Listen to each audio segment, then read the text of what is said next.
Fue el único tema del día, por supuesto. Hubo un embate contra la decisión de la Corte Suprema de aplicarle el 2x1 a los represores. Un embate, pocas veces que se vio tan rebelión judicial en los tribunales orales. Hubo una rebelión política. Hoy en el Congreso se votó una ley para desautorizar a la Corte Suprema, ¿sí? Y esa nueva mayoría automática, más o menos oficialista, que se estaba gestando en la Corte Suprema, quedó muy mal parada. En accidentes, Life Group es la única empresa que asesora a víctimas, abogados siempre.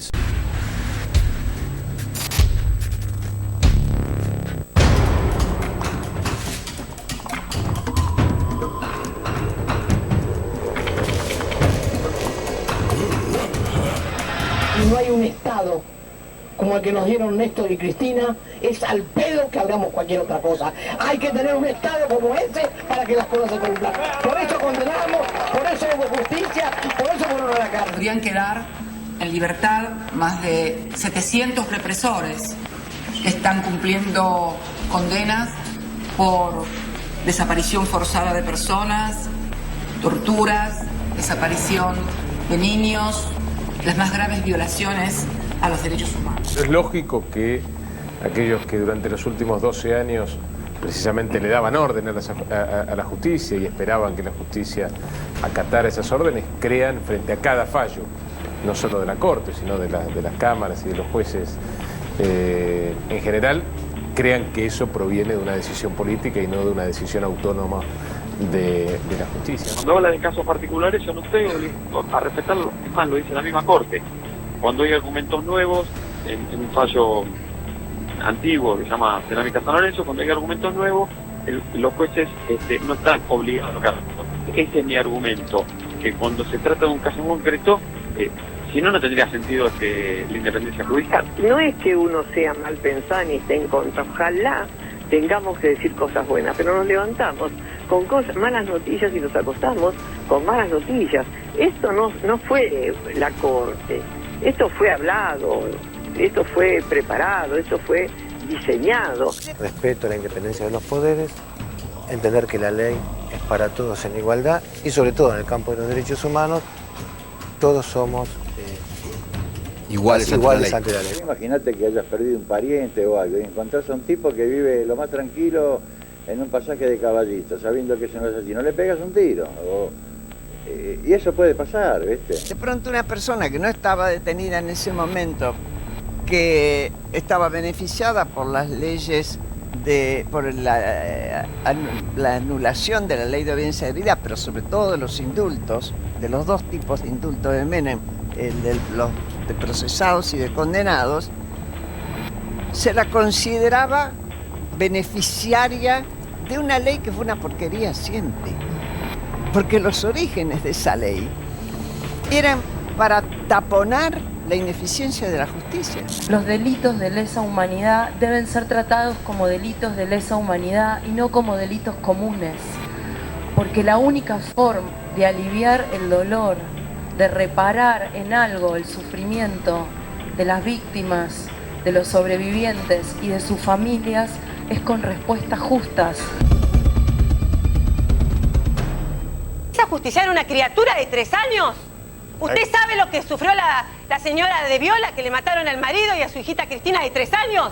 Quedó destrozada y su hija más grande con un balazo en la cabeza. Pero para, es una vergüenza. Para un poco. ¿Sabés qué? No. Estás sacando la palabra y no tenés ningún derecho. No. ¿Sabés por qué? No Porque puedo, vos adherís a un gobierno que no le daba la posibilidad de hablar a nadie, ¿entendés? No, repudio. No, ¿qué repudio? Estás usando la democracia vos. No pongas palabras que yo no digo. ¿Qué palabras? No digo palabras. No. Digo que vos adherís a un proyecto militar y cívico-militar que no dejaba hablar a nadie, que secuestraba y desaparecía. Así que no te hagas la oronda de la democracia, que no te creo nada. Calmate. Y a vos tampoco te creo nada. Calmate. A vos tampoco, Calmate. porque vos seguramente Acá teatro sabías no. Acá cosas teatro no. putrefactas que hicieron No, tus no. colegas. Hacer el democrático. Perdóname, ¿no tienes ¿Quién? nada que decir de las víctimas del terrorismo? ¿Vos no te conmueve? No tengo nada que decir de eso. No mientan más. Tengo cosas que No decir de mientan todo. más. 17.000. No mientan más. Yo no miento, yo no miento. No mientan más. Yo no tengo por qué mentir, ¿sabés por qué? No, Porque no, yo soy tú un la actor, no vivís. soy un político. Vos que sos un político, sos un mentiroso. Escúchame, explícame ¿Sabés por qué habría de Me defendés mentir? cosas que no tenés que defender. Pero vos, mirá, vos sos un mentiroso, vos sos un ocultador. Yo estoy en la vos calle sos y un doy la cara, escondedor, no como vos. ¿entendés? ¿Cuánto Porque te vos pagan sos a de vos? la cana. ¿Eh? Vos sos de la cana, hermano. Sí, Vos claro. estás defendiendo a criminales. Por eso tengo más de 70 liberaciones. Queremos debatir, de bueno, secuestrados. debatamos. Si en ¿Sabés este qué país pasa? pasaron cosas atroces. No hablen pavadas. ¿Más qué vamos a reconciliarnos? ¿Con quién? ¿Con este me voy a reconciliar? Dejémonos de joder. ¿Qué es lo que está pasando hoy por hoy con el fallo de la Corte Suprema que se pensó que era poco menos que cosa juzgada en la Argentina? Una acordada de la Corte Suprema se supone que es la palabra fundamental, lo que define la constitucionalidad o no de una ley. Bueno, lo que hubo fue en las últimas semanas una rebelión combinada, insólita, digamos que yo creo que nadie la esperaba. Primero, una rebelión política que se manifestó hoy en que la Cámara de Diputados aprobara por unanimidad casi un fallo para limitar y ponerle un freno a la supuesta o previsible suelta de represores invocando el 2x1. La política le dijo un momentito, incluso con el voto de Cambiemos, ¿sí? Porque el oficialismo se tuvo que sumar, al principio estaban expectantes, finalmente se tienen que sumar al repudio político al 2x1 que se concreta en esta media sanción. Después se discutirá en el Senado, tenemos los detalles por supuesto.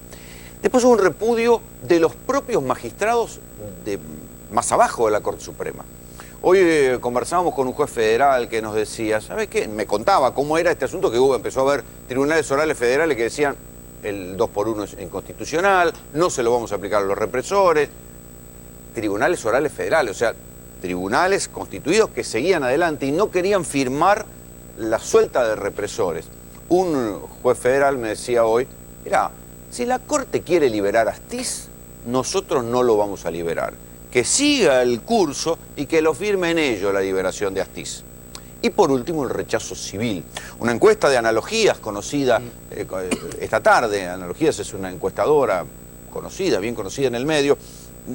Le preguntó a la gente, ¿usted sabe de qué se trata el 2x1 que definió la Corte Suprema? El 74% de la gente sabía. ¿Usted está a favor o en contra de este 2x1? Alrededor del 85% decía que estaba en contra del 2x1. Y cuando le preguntaban finalmente qué imagen tenía de la Corte Suprema después de la aplicación del 2x1 que va a beneficiar a los represores, el 60% de los consultados decía que la imagen era mala. ¿Qué está pasando, Néstor, en la Corte Suprema? Porque digo, alguno debería dar un paso de costado, debería renunciar después de semejante papelón. A esta hora en el Congreso, y a propósito de esto que mencionabas recién, de la aprobación de una ley que limite el 2x1, a esta hora en el Congreso hay algunas versiones que hablan de posibles renuncias en la Corte Suprema. Porque recordemos además que como parte del repudio político, hay el bloque del Frente para la Victoria les está pidiendo juicio político. Sí, claro. Y además hoy ingresó una causa de Marcelo Parrilli, que no es cualquier abogado, es uno de los fundadores del CELS, el Centro de Estudios Legales y Sociales, uno de los primeros organismos y de los más serios que siguió el análisis de la evolución de las leyes en materia de derechos humanos, que metió una denuncia que el fiscal Marijuana, que nadie puede acusar de kirchnerista, porque sí que tiene procesado a Lázaro Báez, le dio curso y se convirtió en una causa contra los 3 miembros de la Corte Suprema. Voy a leer algo de lo que escribió Marijuán en el dictamen que le presentó hoy al juez Daniel Rafecas, que además es un juez muy conocido por la defensa, por la centrada defensa de los derechos humanos. Escribió Marijuán: este acusador público considera que la solución brindada por los juristas, se habla de los jueces de la Corte, podría contrariar el contrato social de los argentinos y la política de Estado sostenida por sus 3 poderes para perseguir, juzgar y sancionar las graves violaciones a los derechos humanos. Contrariar el contrato social de los argentinos, 3 jueces de la Corte, la máxima instancia. Y además un juez de primera instancia, un fiscal y un juez de primera instancia. Sí. Luciano Ortiz Almonacid es abogado penalista. ¿Puede prosperar un pedido de juicio común a los jueces de la Corte o se frena eso? No, me parece que puede prosperar, me parece también que es importante, aparte del juicio político, esto lo que vos hablabas, ¿no? Que importante la cantidad de fallos de primera instancia, de tribunales orales, la declaración de inconstitucionalidad. ¿Coincidís en que hubo una rebelión de parte de los jueces? No, yo no creo que sea una rebelión cuando no se aplique un fallo que es inconstitucional, que es ilegal, que no respeta bueno, leyes. pero la Corte se supone que es una palabra respetada en el ámbito jurídico. Si a la Corte no lo respetan los jueces que están más abajo, pero queda vos pintada. Fíjate lo interesante. No es muy jurídico esto de queda pintada, yo sé, pero bueno, no soy abogado. Lo interesante de este caso es que leyeron este fallo un montón de personas. Es la primera vez, por lo menos que yo recuerdo, que tantas personas leen y analizan un fallo de la Corte, y también. Y ahí ven los errores, porque los jueces cometen errores, y en este caso fueron garrafales. También no tuvieron en cuenta... Si los jueces de la Corte cometen errores jurídicos, no deberían poder ser jueces de la Corte, digo. Se supone que son buenos juristas si llegan hasta ahí. Me parece que un juez se puede equivocar, pero en un caso tan importante... En un caso tan importante, no. Me parece que ahí está el problema, porque tiene que ver con la política del Estado. Y lo que decía Marijuán en el requerimiento del 180 que le pasa a Rafecas de la denuncia de Parrilli, es el voto de Lorenzetti, ¿no? Que habla del contrato social. Ahí parece que son palabras de Lorenzetti. Y después, bueno, hay que ver cómo se va a investigar el qué gracioso, el gobierno quería echar a Lorenzetti, ahora Lorenzetti, que no votó, sale fortalecido. Y este punto que dice el doctor es fundamental. Los 5 jueces de la Corte son iguales, pero hay algunos que son más iguales que otros. Y el tema de que Lorenzetti haya estado en contra de esta decisión que tomaron otros 3 jueces no es un dato menor. La oposición de Lorenzetti, la disidencia de Lorenzetti no es un tema menor. Juan Pablo Godoy Vélez es consejero de la Magistratura de la Ciudad de Buenos Aires. ¿Qué clima hay contra esto de la Corte? ¿Cómo lo percibís? Es tremendo. Ahora, yo voy a disentir creo que en todo con Luciano. Primero, me parece que el prevaricato no va a prosperar. Aclara a la gente qué prevaricato. Básicamente, fallar en contra de la ley, ¿sí? Y lógicamente a sabiendas, ¿no? Si se trata de un juez. Es una manera de abuso de poder. Sí, pero me parece que no va a prosperar, porque en definitiva, por el contenido de la sentencia, obviamente es recontra discutible, creo que todos los que estamos sentados en esta mesa estamos en contra de... No, Odetti estaba a favor. Bueno, Odetti está a favor. Bueno, los que están a favor, hasta ahora lo único que escuché es un fundamentalista del garantismo, por eso está a favor. Que es una aplicación, bueno, armónica de la ley, así que ya te voy a escuchar en su momento. A mí me parece que el prevaricato no va a caminar. Porque es opinable, querés decir vos. Es como la discusión de si la causa del dólar futuro es judiciable o no. Sí, yo creo que no es algo tan claro y tan tajante como para que pueda... Y además, es una cuestión de puro derecho, digo. Salvo que alguien venga con la prueba, con un video... Está bien, pero los diputados están diciendo que ignoraron deliberadamente una ley. ¿Cómo? Claro, que había una ley vigente, no tengo el número, lo decía Victoria Donda y yo también lo decía también, la 27156, ley vigente, que está planteada en los votos de Lorenzetti y Maqueda, acá encontré el dato, y dice que ellos la ignoraron y dijeron, la ignoraron. ¿Sabes por qué la ignoran? Porque el procurador había emitido su dictamen en el 2015, es una causa que la tenían ahí, ¿no? Y por algo la sacan en este momento. El problema es que la sacan en este momento, es un dictamen del 2015 y cuando lo sacan se olvidan que en julio del 2015 salió esta ley. Y el contexto, porque están negando lo que es un crimen de lesa humanidad en el fallo. Lo están igualando a un crimen ordinario. Es de cualquier manera una interpretación, ¿no? Porque en realidad el fallo a lo que apunta es a la aplicación sobre el cumplimiento de la pena, no sobre la condena del delito. Pero, a ver, ahí hay una cuestión de impacto social, digamos, sí, porque claro.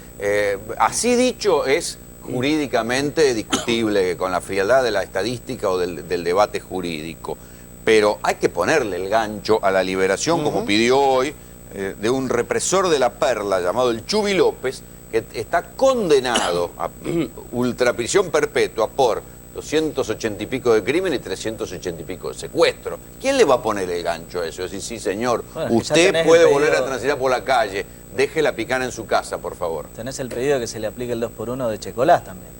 Ya enseguida salió corriendo a pedirlo. Claro. Lógico, bueno, sí, todos lo van a hacer. Pero ahí volvemos siempre... Esperemos, antes de esto vamos a recordar un poco qué decían los represores.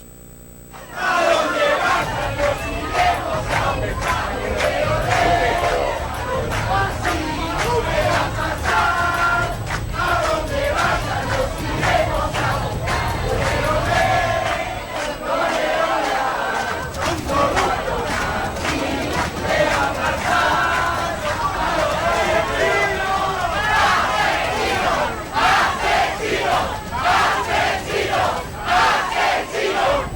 que empieza mal termina peor.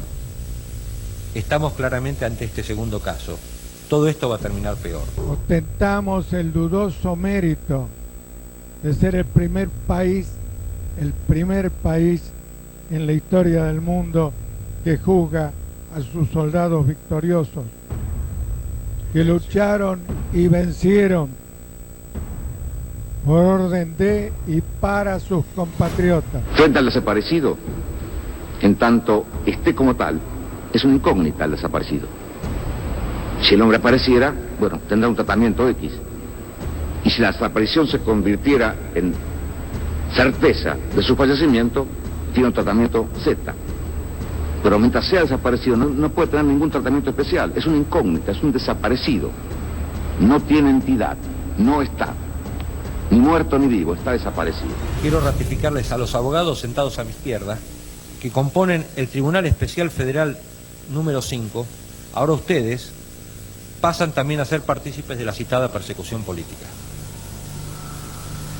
De todas maneras, en mi caso personal, creo que prefiero estar privado ilegítimamente de mi libertad en el penal de Marcos Paz, acompañado de dignos camaradas, y no en lugares como este, que lamentablemente debo compartir con algunas personas hipócritas, cobardes y vengativas. Yo, como comandante de cuerpo, soy el responsable de la actuación de mis tropas.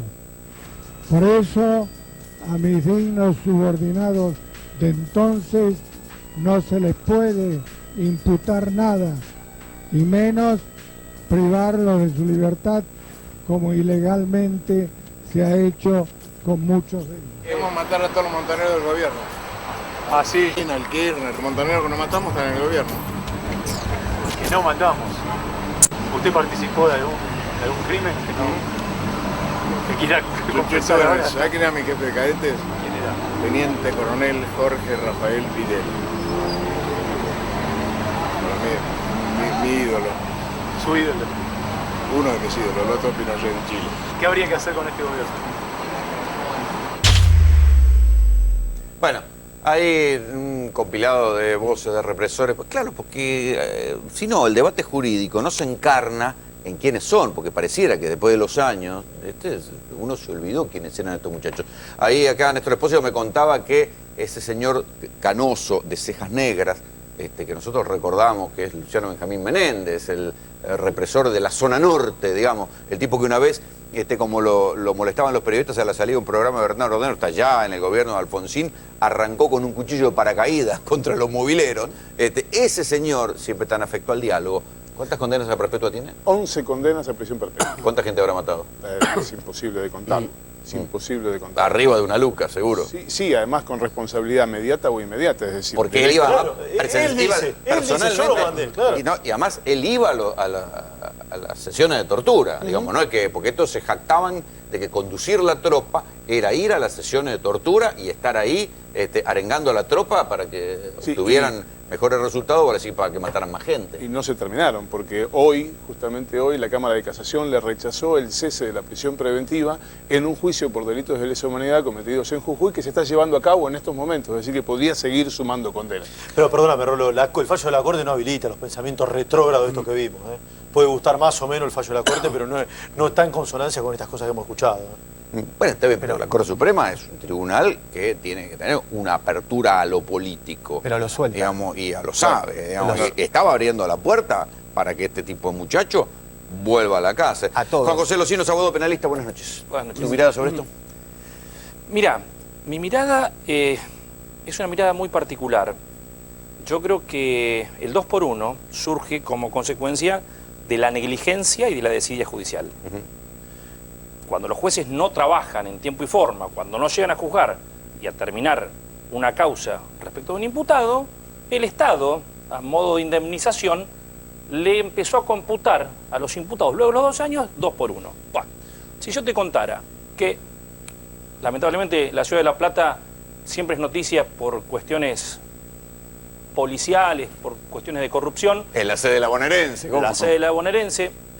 Y también en la época de la dictadura militar fue una de las más afectadas y donde más víctimas El circuito hubo. Camps. El circuito Camps, exacto. Si yo te dijera que los jueces de La Plata prácticamente no hacían juicios orales. Si yo te dijera que los jueces de La Plata, o particularmente Rosansky, se iba al exterior 32 veces en 4 años, sin licencia. Si yo te dijera que... O sea, los juicios, cuando se dice juicios a los represores. A los represores, ni a los represores, ni a los narcotraficantes, ni a los secuestradores. Es más, en el año 2000... O sea, que me decís que tenían bajo laburo. No, bajo laburo no trabajaban, directamente no trabajaban. Entonces, mi idea es esta. Acá lo que hay que atacar, la rebelión verdadera, es a los jueces. En La Plata no se hacen juicios orales. ¿Cómo no se hace? No se hacen juicios orales. Si, lo acaban de acusar a Rosansky, que terminó renunciando. Se lo conocía como prescribilandia, ese tribunal. Las propias víctimas se quejaban de que los juicios eran atomizados, que se hacían en forma tardía. Bueno, Rosansky hacía 2 días a la semana juicios. Estamos hablando de un tribunal federal, que tenía que juzgar delito de narcotráfico y de lesa. Directamente no juzgaba. Es más, si vos buscás las estadísticas, directamente no hacía juicios y se iba al exterior. Entonces, pero un tribunal no es un solo juez y los otros dos que... Bueno, acá entramos con otro problema. Un tribunal está desintegrado hace 10 años. ¿Por qué? Porque Rosansky se peleaba permanentemente, se robaron las claves del concurso. Se robaron las claves del concurso. Cuando el tribunal quedó desintegrado, se llamó un concurso. Había unas claves para corregirlas. Fueron robadas, entonces ese concurso se anuló. ¿Por qué? Porque estaba prácticamente arreglado y viciado el resultado. Si yo te dijera que en la ciudad de La Plata hay represores como Estanislao Charavieira, vinculado a César Milani, que hace 3 años que está con un pedido de detención y nadie lo firma. ¿Nadie lo firma o nadie lo busca? Nadie lo firma. Nadie lo firma, está sin despachar. Si yo te dijera que, esta persona acusada de ser integrante de La Cacha. Si yo otro centro clandestino. Otro centro clandestino de detención. Esto para los que tenemos cierta edad, saber que era La Cacha donde estuvo detenido Timerman. ¿Dónde estuvo Tim? Estuvo en Pozo de Banfi y en La Cacha. Y en La Cacha. Si yo te dijera que... perdón, aclarémosle a la gente, porque si no recuerda, le llamaban La Cacha, porque tenían un humor particular los represores, porque era por Cachabacha, que era la bruja del personaje de Hijitus que hacía desaparecer la gente. Si yo te dijera que el juez Kreplak le otorgó una prisión domiciliaria a un testaferro de Milani, de apellido Barreiro, con menos de 70 años y para que cuidara a su padrastro. Si yo te dijera ¿Que le prestó la plata? ¿El que figura con el no conozco los pormenores de esa reunión de testaferro entre Milani y este hombre. Lo que sí te puedo decir es que la hija de Charavieira, el que te dije antes, era la secretaria privada de Milani, vinculados con Aníbal Fernández, con Alejandro Marón, el presidente del Club Lanús, y a la sazón con el kirchnerismo. Si yo te dijera que Carlos Rosansky es una persona que ha engañado a los derechos humanos pintándose como un paladín y en definitiva es una persona que ha generado situaciones de una injusticia tremenda. Perdón, doctor, pero ¿qué tiene que ver todo esto con que Astiz salga en libertad? ¿Qué tiene que ver? Con que toda esta política de demorar los juicios, de hacer juicios eternos, contribuye a que, si vos respetas un código de procedimientos y un principio de celeridad procesal, de hacer juicios rápidos, justos, Nuremberg duró 11 meses. Si acá la justicia se pone los pantalones largos, deja de dar... Los jueces se preocupan más por dar conferencias en la clases en la facultad. Cátedra, por ejemplo, que se ponen como si fuera, con sus apellidos y nombres, como si fueran grandes profetas del derecho. Conferencias en lugares extraños. Roscas políticas. Estas cuestiones, sacando las roscas políticas, los jueces las pueden hacer en tanto y en cuanto no dificulte su tarea jurisdiccional. Entonces, lo que yo digo, señores, hay una emergencia judicial, porque hay un atraso. La Argentina está con un montón de gente impune y con un montón de gente que está procesada. Los derechos humanos nacen como una defensa del imputado ante el abuso del Estado. ¿Sí? Y es un abuso tener a una persona 10 años procesada. Entonces lo que hay que hacer es apretarle las clavijas a los jueces. Muchachos, no pueden dar más clases, no pueden dar más conferencias, dedíquense a laburar. Doctor Odetti, su turno. A ver, primero coincido con lo que dice el colega, y de hecho en el año 94 se sancionan las dos leyes. Una ley que incorpora a nuestra Constitución los tratados internacionales de derechos humanos, y justamente dentro de los derechos humanos internacionales incorporados o con jerarquía constitucional está el plazo razonable de un proceso. Uno no puede estar 20 años sin que le digan sos culpable, sino que armar su vida. Internacionales, hoy Naciones Unidas le dijo al gobierno y le dijo a la Corte, cuidado con este fallo, porque no hay que hacer un uso abusivo de la ley. Que lo digan por escrito. A ver, vamos a lo que... A ver, Tratado Internacional es la garantía mínima del derecho humano. Vuelvo a decir 10 segundos, por favor, que no se interprete que estoy a favor ni del golpe de Estado, ni del terrorismo de Estado. Lo critiqué toda mi vida y mi familia fue perseguido por eso, pero lo justo es justo. No puedo yo venir acá a plantear en un programa corresponde la libertad a esta persona y este juez de ejecución no debe ser echado y ahora, digamos, porque no me sirve, no me gusta la idea, decir lo contrario. Entonces, yo estoy siendo lo más objetivo posible. Entonces, los derechos humanos internacionales son las garantías mínimas. Si el Estado te da mejores garantías, deben usarse la del Estado, la ley interna, número 1. Número 2, recién hablaste vos de la ley 27.156. Bien, esa es la ley que, sí, es verdad, es una ley nacional en donde dice que no puede haber indultos, ni amnistía, ni conmutación de pena para delitos de lesa humanidad. Sin perjuicio de que esta aplicación de esta ley, que es anterior, es 24.390, o sea, es anterior, o sea que es una ley penal más benigna anterior a esta ley. Sin perjuicio de eso, no es ni conmutación de pena, ni amnistía, ni indulto. Son cosas distintas. Que el Poder Legislativo no se venga a hacer el pelotudo ahora que votó la ley de punto final y obediencia de vida. Bueno, o sea que otra tampoco, época, no importa, queda ninguno de ellos. Mira, muchos de los que están ahora están atornillados de hace años. No hay ninguno. Vamos por parte. Punto final, obediencia de vida fue el Alfonsinismo 87. No podemos ser. Hace 30 años. No podemos ser incoherentes. Yo le escuché al candidato Alfonsín, que es el hijo del otro Alfonsín, diciendo cosas que... Bueno, no es lo mismo. Pero era diputado. Vamos por parte. La Constitución dice una cosa, nuestra ley interna dice otra cosa, que es mejor que lo que dice la ley internacional, depende cómo se interpreta. Pero acá lo importante es, fíjense, y esto es sí, vale la pena destacarlo de la mayoría de la Corte. Dijo clarito la Corte, perdón, ¿sabes lo que hizo la minoría? La minoría agarró, vos fíjate, se copió, Lorenzetti se copió de Maqueda hasta el acápite sexto. Justo el sexto, en el último párrafo, te dice, por último, cabe recordar que en tarea de establecer la inteligencia de preceptos constitucionales, el tribunal no se encuentra limitado por las posiciones de la QO, o sea, del Tribunal de Casación previo, ni por los argumentos de las partes que le someten a la incumbencia y puede hacer una aplicación extensiva de lo que dice. O sea, lo que se le canta. Significa, exactamente. Eso lo utilizan para poder meterse donde no le dijeron nada. Porque el apelante, que sería la defensa de este Muñoz, dijo lo que dijo la Cámara es incoherente. Ustedes corríjanlo. La mayoría dijo, es verdad, hay que corregirlo. La minoría dijo, a mí no me importa lo que dijo uno o el otro, sino me meto a profundizar un poco más.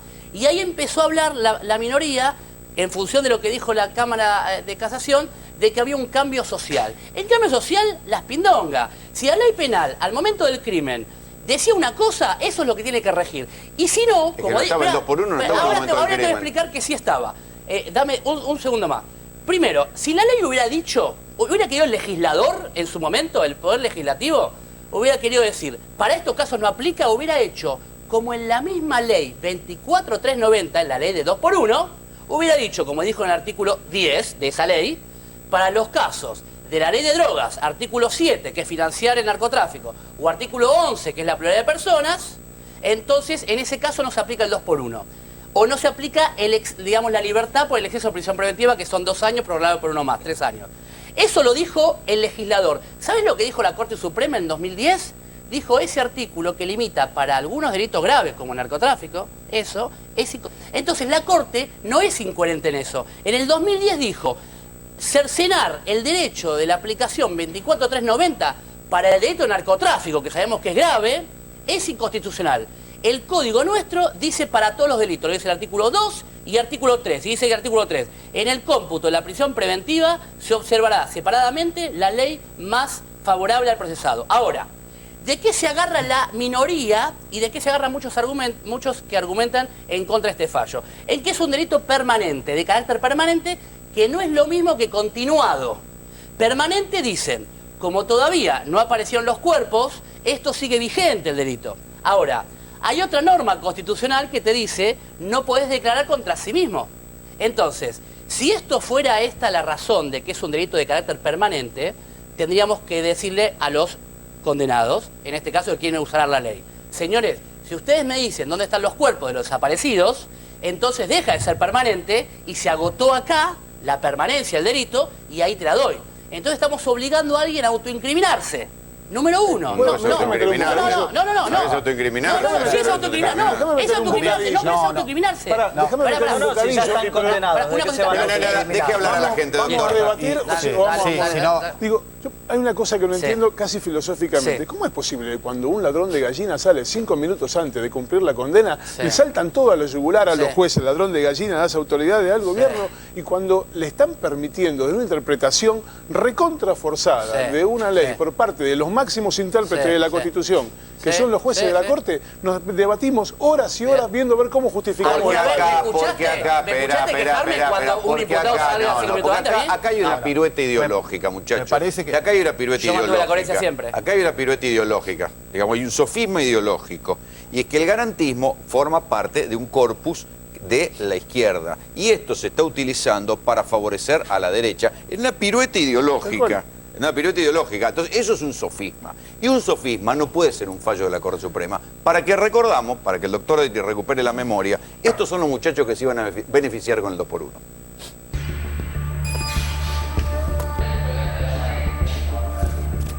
¿Se imaginó alguna vez llegar a los 70 años y estar preso? No, bajo ningún concepto. No, pensé en la cobertura que me habían dado las leyes de obediencia de vida y de punto final, y que más o menos estableció una justicia entre dos bandos que habían estado en pugna, que nadie lo entiende, porque hay muchas razones, tal como lo entendió en el juicio de las juntas, que se había librado en el país una guerra revolucionaria. A usted lo condenan por secuestros, torturas y crímenes. Sí, eso, le aviso, es una constante. Es decir, si lo detienen al ciudadano Rolando Graña, usted va a ser acusado automáticamente de privación ilegítima de libertad y de tormentos. Alguien secuestraba a la gente, alguien le ponía la picana, alguien lo mataba. La detección y eso, nosotros. O sea, ustedes identificaban e iban a capturar a la persona en cuestión. Surgió una cita y se procedía de esa forma. ¿Nunca pensó en ningún momento que había algo que no estaba bien? Sí, por supuesto. Nunca le dio una duda, decir, ¿estará bien esto? Porque hay cantidad de gente que fue secuestrada y torturada por error. ¿Y cómo salgo yo? Y si se hubiera salido, a lo mejor no estaría acá. Sí, no estaría acá. Pero también me podrían matado. ¿Cómo se castiga una deserción? No sé cómo explicarlo. Tiene una ética especial el oficial de guerra. Con la disculpa del oficial penitenciario que está atrás. Cuando salían y detenían a alguien, ¿cuál era el procedimiento que se hacía con un detenido? Cuando se salía y se detenía a alguien, era conducida a la Perla o a la Ribera. Una vez que lo entraban ahí, ¿cómo se decidía de qué manera le iban a sacar información? Y se procedía al interrogatorio. Eso está en el reglamento de inteligencia, que en una sección de inteligencia... ¿Cuándo se decidía aplicar picana? A mí me parece que en casos muy extremos. Hay montones de testimonios. Pero muy extremos. Muy extremos. ¿Usted presenció sesiones de tortura? ¿Me puedo obtener de eso? Por supuesto. Su defensa es que ustedes no mataron. No eran los que fusilaban. Me siento... No eran los que decidían quién moría y no eran los que le pegaban el tiro. Rolando, me siento y digo, yo no maté a nadie. Me miran este año, no maté a nadie. Pero en todo lo anterior sí. ¿Qué le llama anterior? Claro, todo el proceso previo de secuestrar y torturar a la gente, alguien lo hacía. Sí, bien. ¿Y ustedes estaban? Y sí, es el interrogatorio. Eso tortura, lo tomo que puede ser Una conversación Luis, puede ser... la picana es una tortura. Bueno, no, pero usted cree que la que vivió con la picana en la mano, que no era así. No era así. Le puedo asegurar que no era así. Que los detenidos hablaban antes de que la picana. No, puede ser apremiado de distintas formas, pero no era algo de uso común de todos los días, de siempre. ¿Quién es este hombre? Este hombre se llamaba Luis Manzanelli. Digo se llamaba porque falleció. Murió antes de enfrentar el juicio oral histórico, que fue, junto con el de la ESMA, tal vez el juicio más importante de los centros de represión, en La Perla, Córdoba. Luis Manzanelli era un hombre de picana a llevar en el centro clandestino de La Perla. Esto decían sus víctimas. ¿Cuánta gente pasó por acá y cuánta gente murió acá? Y yo tengo entendido que más de 2.000 personas pasaron por acá y sobrevivimos entre 100 y 200 personas, calculo. O sea que es el segundo, tercer centro clandestino más grande del país. Segundo. Sí. Segundo. O sea, después de la ESMA, esto. ¿Cuál era la particularidad de este centro clandestino de detención? Digo, en la ESMA se cometió el horror de tener una maternidad, hubo gente de mucho tiempo, en Campo de Mayo, por ejemplo, la gente la tenían poco tiempo y la mataban. ¿Cuál fue la particularidad de esto? Yo creo que fue para el exterminio personal de derechos humanos, se violaron todos los derechos humanos y yo creo que fue para la anulación del ser humano. Yo creo que fue un plan sistemático muy bien organizado, así como lo fue el secuestro de las familias íntegras, los militantes y también de los niños. Yo creo que al poner como ejemplo esta de La Perla en Córdoba, yo creo que fue la más sanguinaria, a que demostró que realmente tenían un plan muy bien. Ustedes identificaban e iban a capturar a la persona en cuestión. Surgía una cita y se procedía de esa forma. O una cita o la del dato O sea, de el grupo de ustedes era de los que secuestraban a la gente. Detenían en todo caso. Manzanelli, ¿cómo era? Eso, no lo dio Manzanelli cuando le hicimos un escrache, estamos hablando del 2000. Él fue el que me torturó a mí. ¿Él en persona? Él ¿Y sí. cómo sabes? Porque después supe, me contaron que el que manejaba la picana en ese momento era él. ¿Que manejaba la picana? Sí. ¿Acá en La Perla? Acá. Acá. Me acuerdo de todo esto porque sí, con la venda así todo podía ver esto. Y cuando ¿Vos te traían? En auto me trajeron hasta ahí, hasta este galpón. Que ahí estaban todas las cosas que le robaban a los desaparecidos, muebles, todo eso, todo. Me traen acá y la cosa primitiva, animal, bestial, ¿no? Había un entusiasmo exorbitante, hilarante, desopilante, una cosa de ellos, ¿no? Excitación porque traían... No, estaban excitados como una presa de caza. Exactamente. ¿No? Te traen, ¿y qué pasa? Me torturan 3 días seguidos. 3 días seguidos. Sí, con intermitencia me sacaban, me llevaban. Soñaba que venía un camión de Fanta y tomaba ¿La Fanta. tortura que era solo la picana? No, me pegaron por todos lados, me metieron en el submarino, había un tanque de agua sucia, gomeada, todo eso. Al último me rociaban todo, ¿no? Más allá de los genitales, de las encías, que duelen muchísimo, todo el tejido conjuntivo, ¿no? Es donde más duele, ¿no? Las testillas. Pero al último... ¿Y vos sabés quién fue tu torturador? Todos ellos, y Manzanelli el que manejaba la batuta. Todo el proceso previo de secuestrar y torturar a la gente, alguien lo hacía. Sí, bien. ¿Y ustedes estaban? Y sí, ese es el interrogatorio. Había 8 tipos que eran 8 sádicos. Y la doctora Privitera al lado, una médica, ocultando, sí, diciendo paren, que se nos va, Una compañera. Claro. ¿Una qué? Compañera. Una compañera. La doctora Privitera era compañera que colaboró acá, era médica, colaboró con los militares acá. Entonces ella decía paren, que se les va. Entonces, bueno, y estiraba el tiempo, retomen ahora. Bueno, cuando te salpicaban por todo el cuerpo con agua, entonces donde te ponía...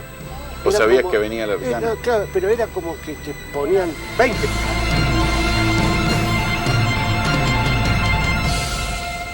¿Qué se se sabe, Néstor, de quiénes son los personajes, quiénes están detrás de la solicitud del beneficio del 2x1? La lista es interminable, porque el fallo de la Corte abarca a todos, absolutamente a todos los condenados, procesados y detenidos por delitos de lesa humanidad. Vamos a tomar solamente 6 nombres que son los más emblemáticos. Este es el primero, Alfredo Astiz. Condenado, tiene condena de cumplimiento efectivo y está en prisión actualmente, y es uno de los que ya ha solicitado o ha insinuado que va a solicitar el beneficio. Y esto es lo que yo te contaba antes, ¿no? Que es uno de los que motiva la rebelión de parte de los tribunales orales. Dice, ¿quién le va a poner la firma a la suelta de Astiz? El tipo más emblemático. A ver, para que recordemos, Astiz es un personaje de fama mundial, porque no se privó de nada, secuestró a una ciudadana sueca, secuestró y revolvió en los vuelos de la muerte a las monjas francesas. Digo, es un personaje de fama mundial. Ese tipo nunca pudo salir de la Argentina durante años, porque si salía de la Argentina iba preso. O sea, tuvo la obediencia debida y el punto final lo beneficiaron con una especie de cápsula por el cual no podía, o sea, podía andar y deambular por la Argentina, y no podía salir del país porque donde salía, ¡pum!, preso, y ahí se comía una condena como la que está purgando también el revoleador de gente, Silingo, que son 100 condenas a perpetua en España, porque allá no hay 2x1, en los tribunales internacionales, que por cierto son mucho más serios que la justicia argentina, no hay 2x1 ni que 8 cuartos. También, pero acá la hay, la ley, ese es el problema. O sea, tenemos un antecedente. Tenemos un antecedente de hace años que todos ponemos como paradigma. Robledo Puch. Sin ley que lo habilite sigue preso. También no tiene nada que ver. Sí, no, sí tiene que ver, porque entonces estamos hablando... de lesa humanidad. A ver, no estás mezclando las cosas. Pero vamos a legitimar la discrecionalidad judicial. No es discrecionalidad. Hay debate sobre la lesa humanidad. Es un delito donde además el Estado encubrió deliberadamente. Perfecto. Y los tratados internacionales dicen que se debe perseguir, se debe juzgar y se debe condenar. Pero en la aplicación luego de la pena, porque esta gente fue condenada. O sea, quiero decir, hubo una condena que un tribunal dijo, a vos te caben 10, 20, 15 años, 18. En esa aplicación de la pena, que necesariamente, a menos que mueran en prisión o tengan prisión domiciliaria, en algún momento van a ser liberados de esa pena, va a agotar la pena. ¿Me dejás para clarificar esto? No, pero es que estoy tratando de clarificar porque yo estoy escuchando cada barrabasada, entonces, de gente que no conoce derecho. Yo soy abogado.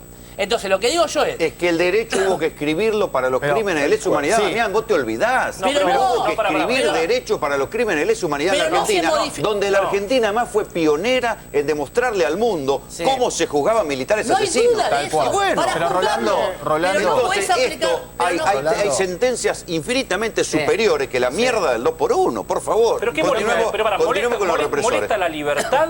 No, molesta a los represores y molesta devolver a la calle a represores que mataron gente y no le perdonaron nada a nadie y que eludieron la justicia por decisiones políticas como la amnistía y el punto final. Ya se beneficiaron lo suficiente. Ya se beneficiaron lo suficiente. Mataron a la gente, tuvieron amnistías, tuvieron juicios justos, que se dejen de joder. No, pero una cosa es el hecho que nadie está defendiendo y todo el mundo lo repudia. Ahora, acá el proceso penal tiene como fin resocializar a una persona. Las penas son temporales. ¿Qué resocializar si los tipos se jactan de lo que hicieron? Entonces, si vos vas a decir, díganlo claramente, que los represores condenados, como dijo Rosansky, nunca más estén un día de lo que les resta de vida en libertad. Claro. Entonces, si vamos ¿Eso se llama una perpetua? Pero no existe eso en la Argentina. Estamos tirando el derecho penal a la basura. No es así. Es más, perdón, Muñoz fue condenado a 13 años de prisión. Entonces, en definitiva, acá lo que molesta es la libertad. No, ¿qué libertad? A ellos les molestaba la libertad y por eso mataban a la gente. No, continuamos con quién quiere beneficiar. Vamos a ver a quién quiere beneficiar. No es beneficio. ¿Vos querés soltar a Astiz? Estamos todos locos. No es beneficio. A ver, ¿a quién más queremos beneficiar? Es una excusa política. Esto tiene nombre y apellido. Astiz. Astiz. Soltamos a Astiz. No, porque si vos me pones Astiz, Echecolás, sí, Astiz, Echecolás, sí, claro. No, porque, señores, la prisión perpetua, una vez que el imputado, condenado, cumple 20 años de prisión, tiene derecho a una libertad condicional. Esto es así. Igual que los violadores, ¿no? Los violadores también. Sí, todo. Y con los violadores te quiero hacer una aclaración también. Los violadores. No, ¿sabes qué?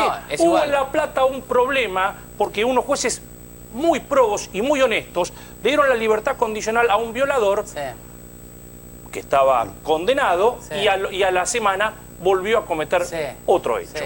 Ahora, el tema es este. No, pero vamos a decir ahora que es distinto, ¿no? El violador. No. Hay tanta diferencia entre la libertad condicional que se le da ahora y la libertad que se le da al tercio que le falta. No. Entonces acá tenemos que ponernos a ver cuál es la función de la cárcel, del servicio penitenciario, de que los jueces controlen cómo se cumple la condena. Y ahí entonces, ¿qué diferencia hay que un violador salga en las 2/3 partes de la condena o al finalizar la condena? Estamos hablando... No es lo mismo, muchachos, el terrorismo de Estado que los violadores. No confundamos pera con manzana. Damos rápidamente los últimos nombres, también son iconográficos. Jorge el Tigre Acosta.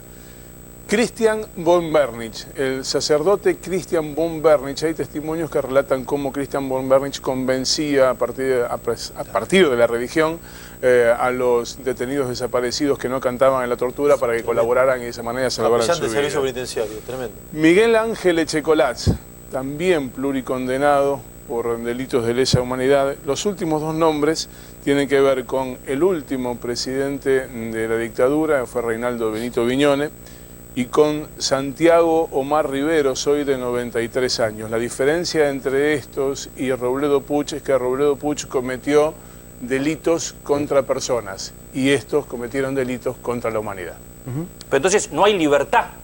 Entonces, aclarémoslo y digamos, señores, no los vamos a dejar en libertad, cambiemos las leyes, digamos que no va a haber ningún tipo de los beneficios y los derechos que establecen el Código Penal e históricamente la humanidad, y listo. Entonces, esto sí, pero no es una cuestión que desconoce el fin del derecho penal. Muchachos, se me va el tiempo. Gracias por venir.